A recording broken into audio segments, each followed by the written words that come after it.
Ladies and gentlemen, lads and lassies, we got Impact Podcast. Amigos and amigas. We got Impact Podcast number 3. Apologies for that interruption. We got Isaac Kirby with the shades today. Nicolo Rafael Defendicho with the light blue today, sky blue. Alexander Mian Profe, we got a little blazer. We got the pink combo wombo. All right. First thing we're going to be diving into today is the history of astrophysics. So a few of the first astronomers, people who added major developments to where we are today, I guess. Yeah. So I like to think of them as like father figures almost for me. What? You mean founding fathers or father figures? Let's not dive into Nicolo's daddy issues. Let's get back on it. So first, we want to talk a little bit about Ptolemy. Some would pronounce it Ptolemy, but it's really Ptolemy, alright? Now, he created the epicycle model of the universe, which could not accurately predict where everything was going to be. And this was what's it called when it's not heliocentric? No, it's a heliocentric model. That's one that's heliocentric? Huh? I don't know. No. What's it called when the Earth is the center? We'll Google that. We'll put it on the screen. Put it on the screen. Well, he basically they couldn't predict where the planets would be, but the epicycle was kind of the first idea to explain retrograde motion, which was planets moving against the motion of the stars. And so that was a huge topic of debate, and people didn't know how to explain it. So people didn't know how to explain it when they thought that the Earth, a geocentric model, there we go, when the Earth was at the center of the universe. And so time passes, there's other cultures who make contributions to astrophysics. It wasn't astrophysics at the time, to astronomy. So Islam creates algebra. Asia looks at sunspots and uses it to predict eclipses. What about Africa don't have their contributions right now at this moment, but they helped future scientists with all their observations that they made of the stars. And then comes Copernicus, huge idea, heliocentric model. He was prosecuted for this. It was quite debatable. He got sent to the chamber, and that man was absolutely slaughtered for his idea. But it was basically a simpler explanation of the problem of retrograde motion, where Wait, why did he got started a lot because of the church, right? yeah, the church was and it went against those ideas. But part of his mistake, because some of his things were a little bit inaccurate, he still thought that the orbit of planets around the sun was circular. But then Kepler comes. He's got his 3 laws coming in, and he's like, buddy, it's an eclipse, you gotta get on that. So he thought that the sun was at the focus, elliptical orbits, obviously, and that's kind of the first law. The second shows that planets move more rapidly near the sun than further away from it. And the third is an equation, p squared equals a cubed, and this equation can be used to calculate distance from the sun, by basically comparing it to another orbital body using the orbital period. And then comes Galileo, shows that the moon is made of rock. He did a lot of things, a lot of random, not random, important, but things at sort of different areas. Galileo was when it actually shifted to astrophysics. He found a lot of things in the distance when he would observe the stars, and gave humanity the idea that the world is bigger than just a simple Earth-centered universe. There is a lot more out there than we know. And he studied various planets. This is what I'm talking about with the random. He found orbiting moons, it says here, orbiting moons of Jupiter, observed Venus phases, deduced the first correct laws of motion. That's good. Intro to Isaac Newton. Classical physics, his laws of motion, gravity. So that's kind of before modern physics, that was kind of the build up, and then came Einstein, obviously, relativity, all that. Kind of very different than Newton's ideas. And then now to even more if we want to look on the frontier of astrophysics, we have molecular physics, quantum physics, where we look even smaller, and there's a lot of different rules for Einstein's theories, and then when you look at it from a quantum perspective and from a Newtonian classical perspective, so a lot of nuances there with those. But yeah, so that's just a little background on the history of astronomy. Third podcast, what led up to all this that we're talking about. So some of the you were talking at the end there about like Einstein. I know. I think Einstein and Newton. Yeah. Yeah. Okay. Yeah. So Einstein and Newton, those are like big names. Everyone's heard. I want to talk about some astrophysicists that you might not have heard about, but were still had some really big contributions to kind of the history of astrophysics and how far we've come along since the beginning. And one of these people was Cecilia Payne. Cecilia Payne was a British-American astrophysicist. She was one of the first women in astrophysics, and she goes pretty underrepresented. Yeah, I mean, you hear that name, Cecilia Payne, you're like, okay, compared to Isaac Newton, Galileo, what is it? Yeah, but she actually. But let's see what you did. It could be huge, and that's why there's a lot of underrepresented astrophysicists. Exactly, there are a lot. And so, according to her colleagues, she wrote the most brilliant doctoral thesis ever, in which she proposed. What college? Harvard. Jesus. Yeah, and she was actually fun facts. Wait, college or colleagues? What? Her colleagues. Oh, okay. But he asked what college. Yeah, Also Harvard. And fun fact, she was the first woman ever to receive a PhD. Wow. Ever. Yeah. So, okay. So, feminism, exactly. And great. so the doctoral thesis that I was just talking about proposed that stars are mainly composed of hydrogen and helium. And I don't know if you guys remember, in the first podcast that we did, we talked a lot about hydrogen and helium. We did. And those are the first. Topic. Yeah, those are the first elements. two elements, and those are what stars are made of. So that's a pretty big thesis that she had, and. The current model of stellar evolution is based on her correctly proven assumption that stars are made of hydrogen and helium. And initially, what year is this? I don't know. Fact check it. We'll pop it on the screen. And also, this groundbreaking conclusion about stars being made of hydrogen and helium was actually initially rejected because it contradicted the scientific wisdom of the time, which held that there were no significant elemental differences between the sun and the earth, which obviously is false because the sun is made of mostly helium and earth is made of all different kinds of elements. You think that people actually disagree because of the science or because the social and economic norms about the time? I think it was probably a bit of both because I know that it might seem obvious to us. Yeah, it might seem obvious to us that like there were a lot of elemental differences between the sun and earth, but to them they might have not known it. But I think the social implications were also definitely a big factor, and if she was a man, maybe she would have had an easier time in college and getting her ideas across. But yeah. Alright. Do you want to talk about any other astrophysics? So yeah, actually, I can take one more if you guys want. Sure. Yeah. Alright. I'd love to hear it. Pick a good one. Alright. I got a lot, but give us the best one. I'll do this guy named Meghnad Saha. And keep coughing. What? Alright, keep going. Meghnad Saha. Yeah. What is it? He was known for what? What were you gonna ask? Well, the other lady said she was a Britain American. Yeah. Who is this person? I'm not sure. Don't have the background. Country of origin? I don't know. I'm sorry, I don't know. We can fact check. I currently don't have that information, but he's known for his ionization equation, which.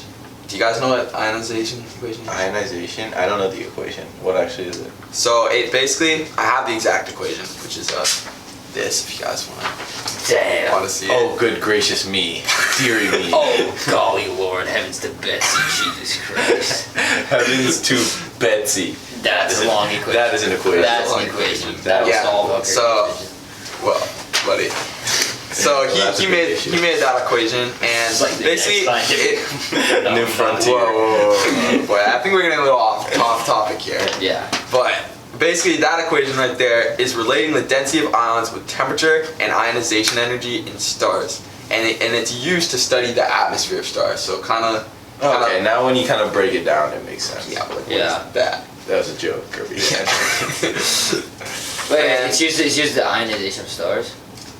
It's used to study the atmosphere of stars. How? With the equate, like with the it takes like the density of the ions and you know can figure it out. It's the equation, bro. I don't know the exact details, but if you use that equation and you like plug in everything. I know. What does this prove though? Like it just tells you what, like an overall number, like. No.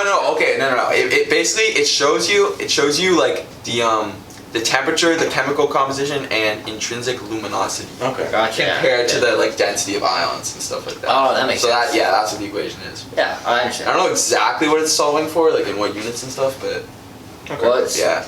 I mean, I can talk about another quick underrepresented astrophysicist, which is al-Battani. He was an Islamic scholar during the Golden Age, and like just a quick little thing, his most important discovery was the exact amount of time in a solar year, which is 365 days, 5 hours, 46 minutes, 24 seconds, the most accurate measurement of time. And he improved a lot of Ptolemy's measurements and ideas.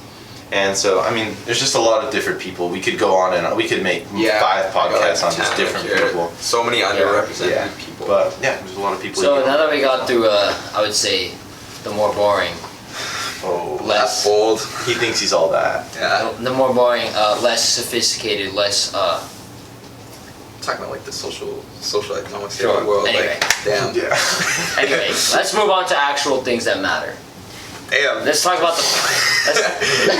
You really hate feminism? That's crazy. What? Okay, let's talk about. the devil's advocate Yeah. for virtue. Hates poor people, hates women. That's crazy. Alright, continue. I guess finished. Okay. You can You continue. can keep going. It's just a little goofy how you started. On the goofy meter, I gave you like Goofy from Mickey Mouse out of 10. But yeah, now you can. Yeah. Okay, Yeah. no. Yeah. All right, so pretty much. Goofy. So we're talking about the future, right? We're talking about real modern physics, modern astrophysics, and in my opinion, there's a lot of exciting stuff going on.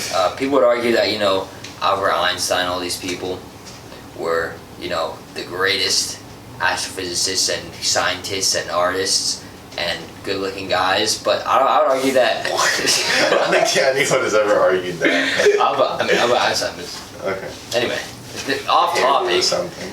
Off topic. In modern day, there's a lot of interesting stuff that goes on. In fact, I would say groundbreaking stuff. For example, a week and a half ago from the day we were filming this podcast, December 11th, there was the first ever wormhole created. So, Tubby, could you give us Isaac, could you give us a little demonstration about the wormhole? Oh yeah. So, like the one that I did last podcast. Yeah. Okay, yeah. So last podcast I showed that there are two places in the space time continuum. There's one here, one here. You can't. It's not possible to cross it like from here to here. So what a wormhole does is it bends space time like this, and then it's a pretty short path to just go through. So that's what a wormhole does, and it makes space travel, or hypothetically would make space travel a lot easier over long distances. Yeah.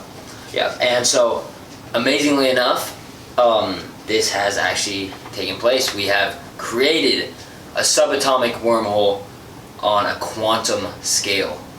So pretty much that's a big mouthful, but let's see how this works.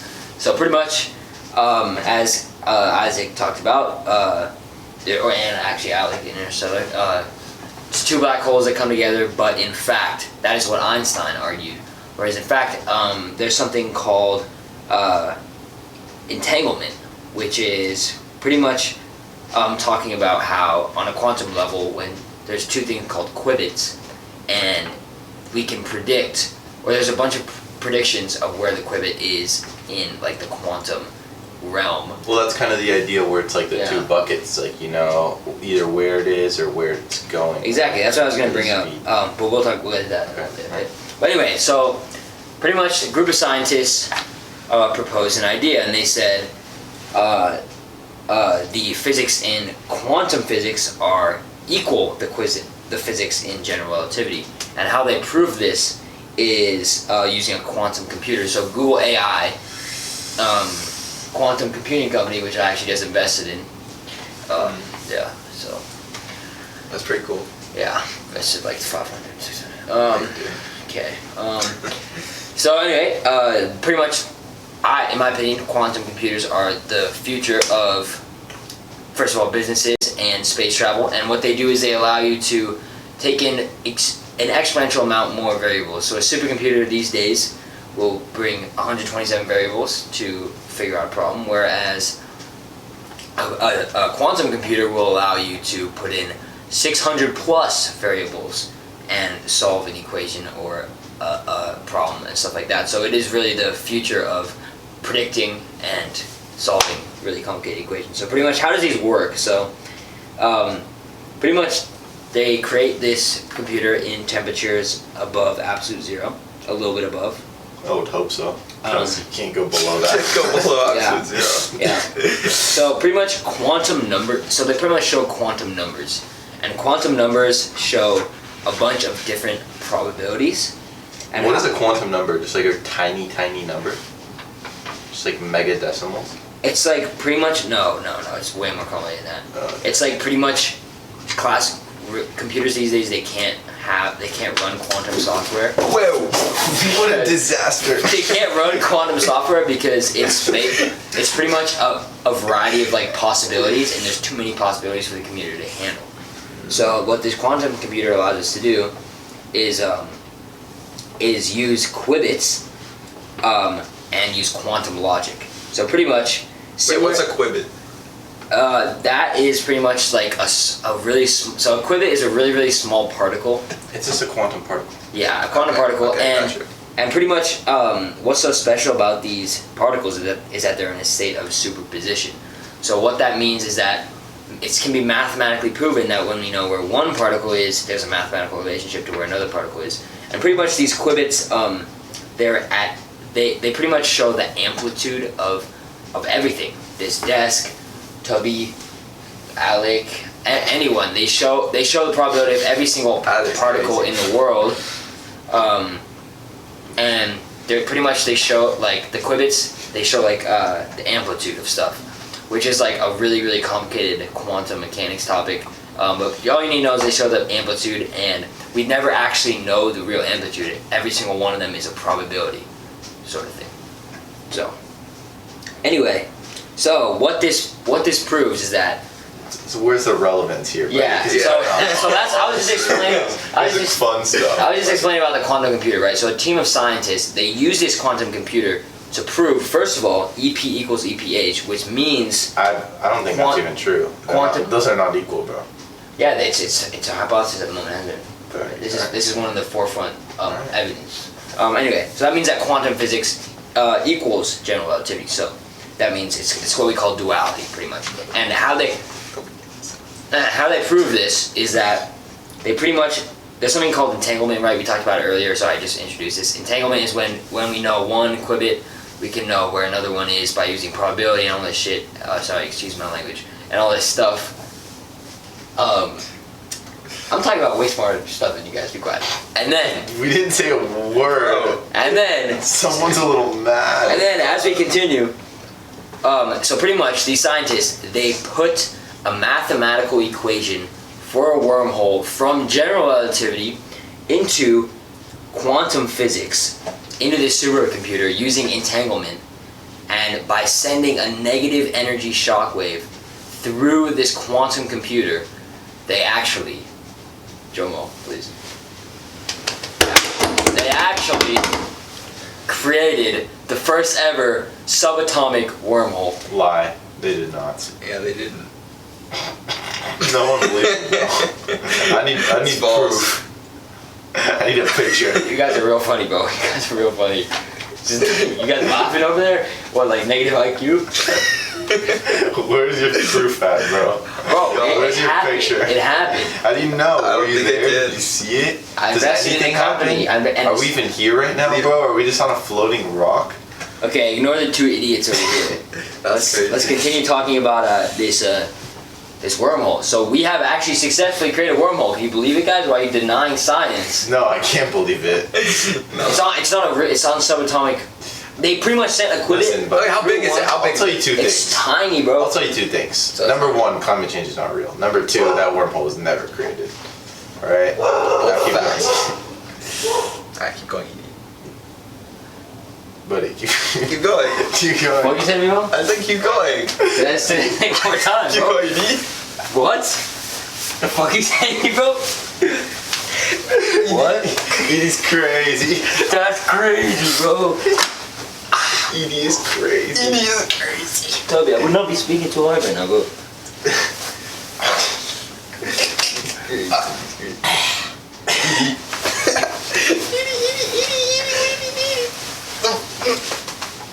Dude, don't tap and then call ED. I'm not going to. Alright, good.